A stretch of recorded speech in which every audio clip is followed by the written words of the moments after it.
Me quedan 5 minutos ya. Se me ha pasado el tiempo volando.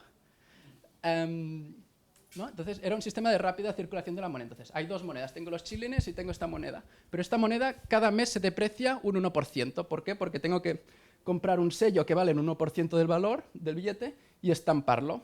Por lo tanto, el billete pierde un 1% de su valor cada mes. ¿Qué quiere decir? Que yo prefiero ahorrar mis chelines austríacos y gastar esta moneda lo antes que pueda, porque este se deprecia muy rápidamente, ¿no? ¿Qué quiere decir? Que el dinero circula muy rápidamente, el multiplicador del gasto era enorme, y lo que se consiguió es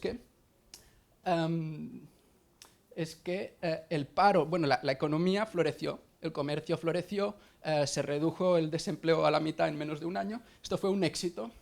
El premio Nobel de Economía, Irving Fisher, un catedrático de Yale, mandó a su hermano, que también era economista, a estudiar esto. El primer ministro de Francia fue a este pueblo a estudiar esto que pasaba, ¿no? Se está cayendo el continente y en este pueblo florece el comercio, florece la economía gracias a este sistema. Lamentablemente, aunque económicamente funcionaba, se prohibió por motivos políticos. En un contexto del auge del fascismo en ese país, el gobierno llevó este caso a los tribunales y se prohibió. Pero ya os digo, se prohibió por motivos políticos. A nivel económico, todos los estudios económicos que se recuerdan de este caso es que fue un éxito, ¿no? A ver. Entonces, bueno, este es un caso histórico, pero hoy en día hay varios, bueno, ¿no? Hay diferentes tipos de moneda. Entonces, Sol Violet, el ayuntamiento paga parte de las subvenciones al desempleo en moneda local. Santa Coloma de Gramenet, ahora vamos a presentar este caso, parecido a Borgel, ¿no? Donde el ayuntamiento emite y pone la circulación de la moneda en forma de gasto público. Bristol Pound y Brixton Pound no es estrictamente el ayuntamiento, es una ONG que lo hace, pero el ayuntamiento anima a sus trabajadores a cobrar una parte del sueldo en moneda local y también acepta la moneda local en el pago de servicios públicos, como el transporte público, por ejemplo, o en el pago de tasas municipales, ¿no? Bueno, hay muchos, entonces ya me voy a parar aquí porque se me ha acabado el tiempo y luego hay otra parte, pero no me va a dar tiempo. No, porque son varias diapositivas, entonces prefiero, si hay preguntas, prefiero alargar esto. Muchas gracias, Andreu. Pues venga, turno de preguntas. Perdón que he ido un poco rápido, pero quería cubrir todo y no me ha dado. ¿No hay preguntas? ¿Para Andreu? Aquí. Pues venga.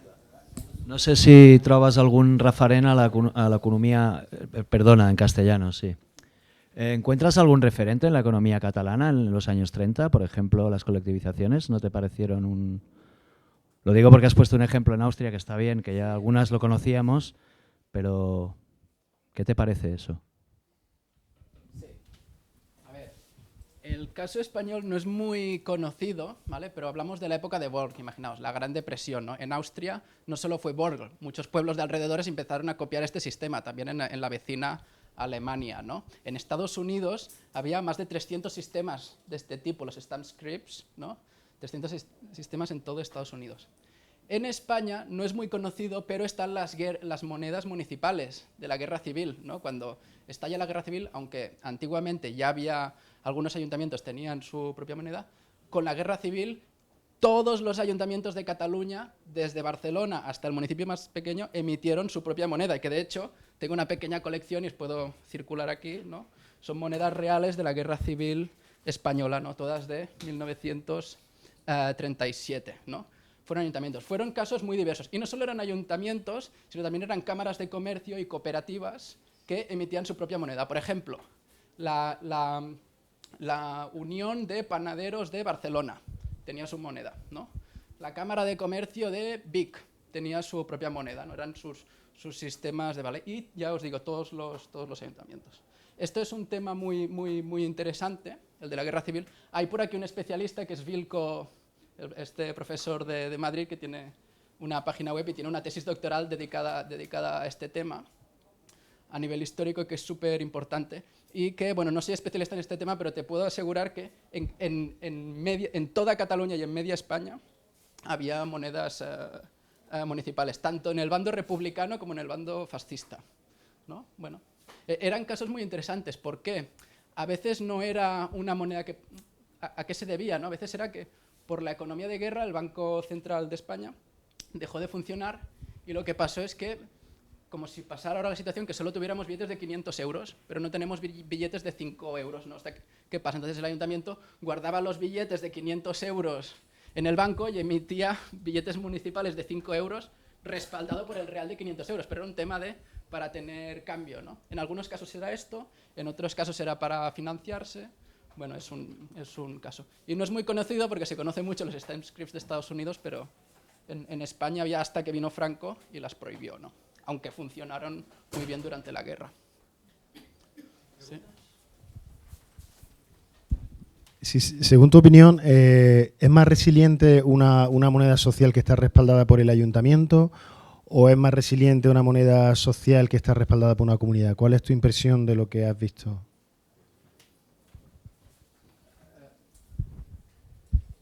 A ver, yo creo que hay 1000 modelos diferentes. El emisor da igual que la emita un ayuntamiento, que la emita una cámara de comercio, que la emita una cooperativa. Esto no es. El tema de la resiliencia, sabéis que hay este debate en la sostenibilidad por este artículo de Bernard Lietaer, ¿no? Que está sobre si solo hay una moneda es un sistema muy eficiente, ¿no? Si hay dos o más monedas, ¿no? Múltiples monedas, es un sistema menos eficiente, ¿vale? ¿Por qué? Pero más resiliente, se dice, ¿no? Es menos eficiente, pero más resiliente. Si solo hay una moneda es menos resiliente, pero es más eficiente. ¿Por qué? Porque, imaginaos, ahora tenemos una moneda. Es muy fácil llevar la contabilidad, ¿no? De una empresa, por ejemplo, tenemos la contabilidad en una moneda. Es eficiente. Imaginar qué pasaría si tuviéramos que hacer la contabilidad en 15 monedas. No es muy eficiente, ¿no? No es muy eficiente. Pero en cambio sí que es resiliente, porque si falla una moneda, pues tenemos 14 más. No sé si me explico, ¿no? Entonces, este tema de la resiliencia con los sistemas multimonetarios, bueno, es muy interesante, pero a mi entender no tiene que ver con el emisor, si es un ayuntamiento o una asociación empresarial. Es un sistema es decir, el sistema monetario es sostenible, ¿no? Y es suficientemente eficiente, pero también resiliente a la vez, ¿no? Tiene que haber un equilibrio.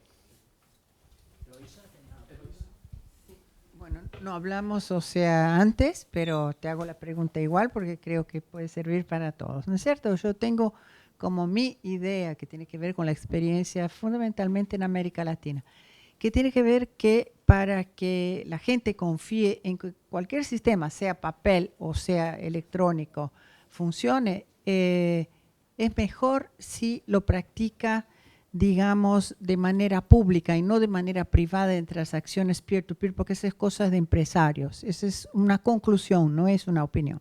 Es una conclusión de todos los casos donde he estudiado. Entonces, lo que quería preguntarte es si en tu estudio personal, ¿no es cierto?, ¿tienes alguna observación contraria o afín a esta, de que las ferias y los espacios de intercambio comunes son lugares que ayudan a la gente a deconstruir la idea de que el dinero es uno solo? Claro que sí, claro que sí.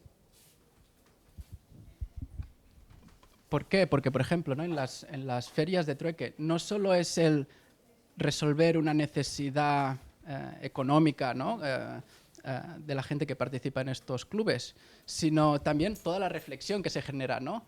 ¿Qué es el dinero y cómo funcionan los bancos y por qué no tenemos este dinero y por qué no nos organizamos entre nosotros, intentamos autosatisfacer nuestras necesidades con lo que podemos otorgar, ¿no? Yo creo que no es solo un caso de objetivo puramente económico, de resolver una necesidad económica, sino toda la relación social que se crea, ¿no? De valorizar habilidades, talentos, ¿no? Capacidades de producción que no quedan movilizadas porque no había dinero, ¿no? Porque no había. Entonces, si creamos nuestro dinero, podemos movilizar nuestras capacidades productivas, ¿no? Entonces, lleva unas reflexiones también muy interesantes. Pero sí, eso se da, sí, ahora en España, o sea, hay muchas ferias, o es más bien el sistema que interesa, es decir, con ayuntamientos, con el emisor, eso es lo que queremos saber. Es que hay bastante diversidad.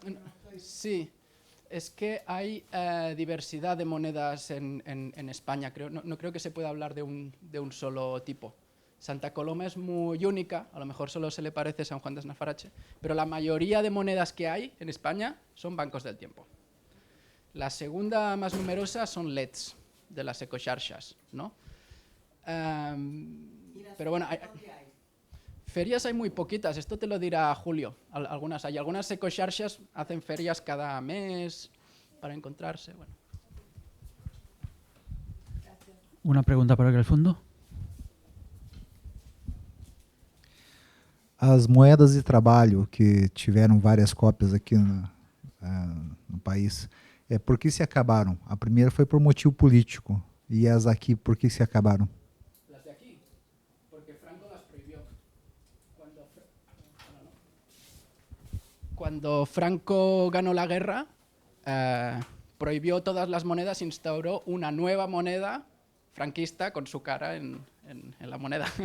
Sí, sí, se prohibió por motivos políticos, pero durante la economía de guerra funcionaron, y funcionaron bien, ¿no? Sí, sí. Y en Estados Unidos también también se acabaron, pero porque se acabó la Gran Depresión y el país empezó a crecer y empezaron a flaquear. Pero normalmente se prohibieron por motivos políticos, a pesar de que a nivel económico funcionaban bastante bien. ¿Las preguntas? ¿Tenemos un poco de tiempo todavía? ¿No hay más preguntas? Yo quería saber si conoces algún caso de criptomoneda de ámbito social que se utilice no para poner en contacto o para hacer uso dentro de una comunidad en el mismo entorno físico, sino una comunidad que está en un espacio, digamos, virtual, pero que tiene intereses comunes.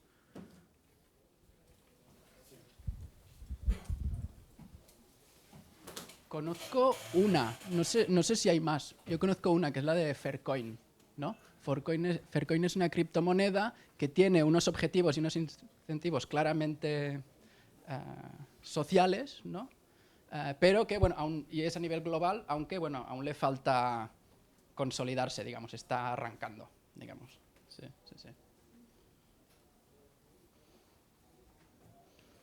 ¿Algo más? ¿No? Pues sí. Yo quería decir que yo creo que he dado 3 billetes de estos y solo ha vuelto uno. Ah, vale.